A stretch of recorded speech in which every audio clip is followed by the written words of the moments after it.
what we're going to do is we're going to go through the data from the previous week like we've done every single week. And I do want to, I had a couple of chats with a couple of the agents and they were talking about the numbers changing from time to time. And what I want you to appreciate is that when it comes to these weekly analytics, one of the pitfalls is that some of the transactions are reported a little bit later, which means that you may have a little bit of variation from week to week because somebody that was supposed to report the transaction didn't report it within the time frame that's prescribed, and it gets reported a little bit later, and that can skew these analytics just slightly. So that's something to just keep in mind at the forefront of what we're talking about here. Now, if you look at what we've been monitoring in the last couple of weeks, we can see that we've seen a bit of a shift as far as the number of listings is concerned. If you look carefully, as we kind of started the first week of January, listings went up, right? It jumped quite significantly from 134 listings to 494 listings. The following week, we saw 809 listings. This week, we're not seeing as many. And so things are starting to plateau a little bit. On the flip side, when you look at the number of sales, they've been edging on upwards as well, not as aggressively, but they're down. And again, the reason I gave you that qualifier is because I suspect that some of these sales have not yet been reported, and we may see that in next week's analytic. So looking at this data, now we've got more data to work with than we have in the last couple of weeks, which means that some of the things that we can pull out of this is a little bit more material. So if you look at freehold side for condominiums, what we can see here is week 1, January, 494. Week 2, we're sitting at 809, which was 63% more listings. And then week 3, it's just 7% up. When you compare that with the number of sales, we were up by 60% as well, and then down by almost 30. And that's kind of where we're at now. So extrapolating the months of inventory based on these 3 weeks, we're looking at about 1.9 months of inventory. Now, without even looking at the next chart, most of you should understand or at least predict that the ask to sell ratio is probably on the up as well, because now it's a tighter condition. So let's go back and look at our charts here. And we'll start off with the ask to sell ratio on the freehold side of things. And you can see here that last week we started seeing things go upwards in the right direction.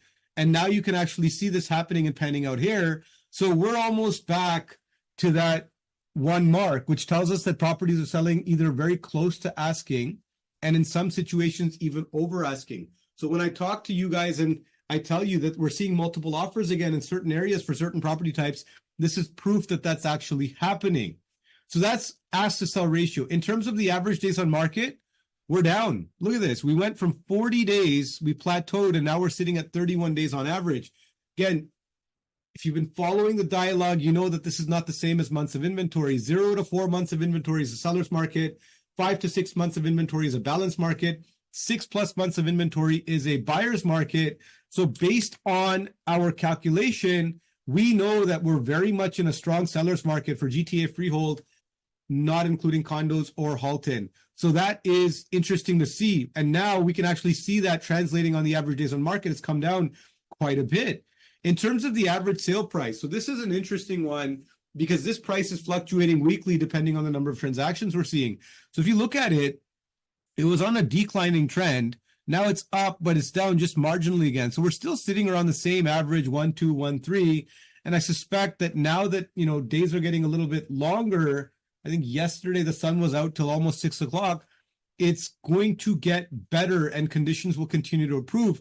This week, we have our Bank of Canada rate announcement. We're not expecting rates to change. We're expecting them to stay where they are.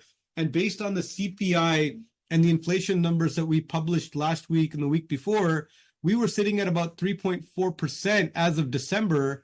And we know that when you dig a little bit deeper and analyze those numbers, that's because travel and tourism peaks during the last quarter of any year, and the number of car sales peaked as well. Those two metrics are not going to repeat themselves in the first quarter that we're going to see this year, which means that that number is probably a lot lower than the 3.4%, is probably on point with target. So based on that information and insight, we're not expecting the rate to go up or down. We're expecting it to stay as is.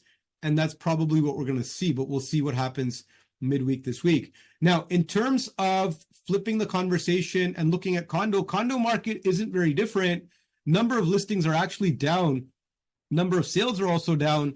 And again, when supply and demand go up and down in the same direction, you don't see anything happen. And so if we look at the Excel spreadsheet and extrapolate the condo data, we're sitting at about 3.3 months of inventory. So we are effectively also in a seller's market for condominiums, but it's not as aggressive.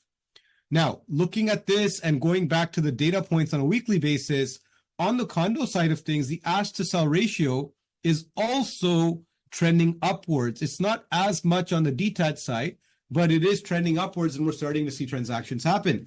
In terms of the average number of days on market, we're still sitting around 44 days on average, but it is a seller's market despite it being not as strong a seller's market.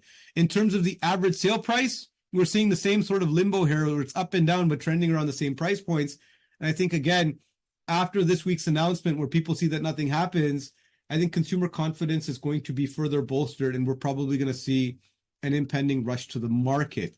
So this is what we're seeing. When I talk to many of our listing agents, I'm hearing that depending on the price point, type of property, and geographic location, we are very much seeing 20, 30 offers on specific properties. And then we're seeing some of the more expensive properties where not much is happening. But you have to keep in mind that when you're buying a property more than $1 million, you need 20% down. So where we're seeing the multiple offers is in that sweet spot between $500,000 and say $950,000. Anything more than $1 million, you need more, which means your pool of buyers starts to diminish just a little bit. High-end properties, although the reports are saying that they're on the upswing, if you're looking at Toronto, anything more than $3 million, there's a new luxury tax imposed. I did a video on that, and I shared an infographic for you guys on that 2 weeks ago. That is something that will have an impact, but that market is also starting to do quite well. Does anybody have anything to add or share on top of what we've seen here today? Okay, so if not, reminder that this Thursday's training is not in the evening, it's in the afternoon. I've got a special session that I booked with Terry on at the end of last quarter. We're seeing a ton of headlines right now on illegal builds and what happens in terms of warranty coverage. There's a lot of questions about what if I buy a property, renovate it for myself, but I end up selling it? Do I need Terry on? Do I not need Terry on? So based on the type of questions we've seen and some of the media outlet stories that have been reported, we're bringing in Terry on this Thursday in the afternoon. If you guys need any details on any of the upcoming events, check out our learning suite. And once you've logged in here, if you click on your profile, the top right-hand side, you can see everything that's happening at the brokerage. Tomorrow, we've got a content day. That's pretty much a booked event. If anybody's still interested in attending and you can't get a seat, let me know. I can probably get you in there.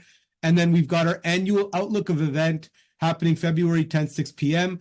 We're also going to be administering our awards that day. So if you haven't signed up, please sign up. Seats are limited in all of these, and we'd like to see as many people turn out as possible.